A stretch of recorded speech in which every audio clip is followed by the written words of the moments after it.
Saturday morning. It's a big day for 24-year-old Allan Herbert, the founder and team captain of the Black Albinism Football Club, Kenya's first football team made up entirely of African albinos. It's match day. In a country where people with albinism are still stigmatized, this is no ordinary team or match. Football brings people of different diversities together, and when we decided a sport, we said football is the easiest, and actually it's also in the Kenyan curriculum, so people relate with football a little bit easier than any other sport. Across East Africa, albinos have been targeted for murder by witch doctors who use their body parts in magic rituals. Isaac Mwaura is Kenya's first and only lawmaker with albinism. People with albinism really suffer. They are black but not black enough, white but not white enough, disabled but not disabled enough. So we are caught in between it. And when we're caught in between it, we don't quite belong. So we have to self-define. These are self-definition activities. The stigma has not stopped Herbert from dreaming and bringing together those who are like him. In their debut match, the 6-month-old team carries the day, winning 4-2 in a penalty shootout.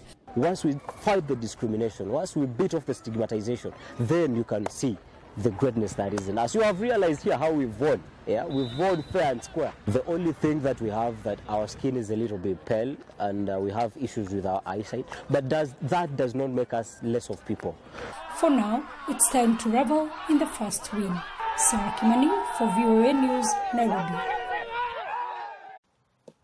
From cutting to framing, slicing and hand weaving, Sonny Anibode followed his older brother in this craft more than 2 decades ago.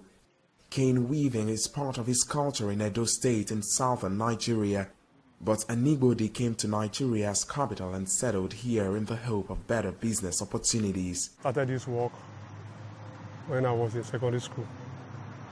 I was just doing it as a part-time stuff, so before it became a professional work for me. Cane weaving artistry dates back decades in Nigeria.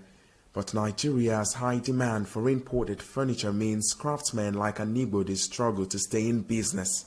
Whatever you do, they will say this is a local product. Even when you put in your best to meet a Western standard, there is this belief, okay, is it not produced here? It is because they have that alternative of having the foreign product. Because of our mindset as especially Nigerians, we believe that anything that is coming from abroad is better than what we have here. But this year, the Nigerian government ordered the restriction of imported products into the country, including furniture. The government says it wants to encourage local business and boost production.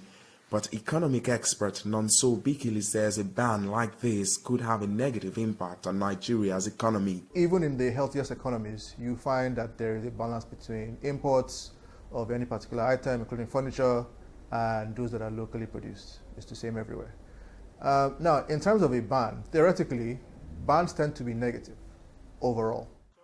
While cane weavers hope to see this ban turn around their businesses, furniture dealers like Emmanuel Onwe are also taking steps. After years dealing in imported upholstery, he's trying to introduce cane furniture on the side. This is something we can move if our Nigerian government can stop importation of those things, because the China one where they import, they last. Nigeria's imports last year totaled $36.5 billion, a 26.1% increase from 2017. Timothy Obiezu for VOA News, Abuja.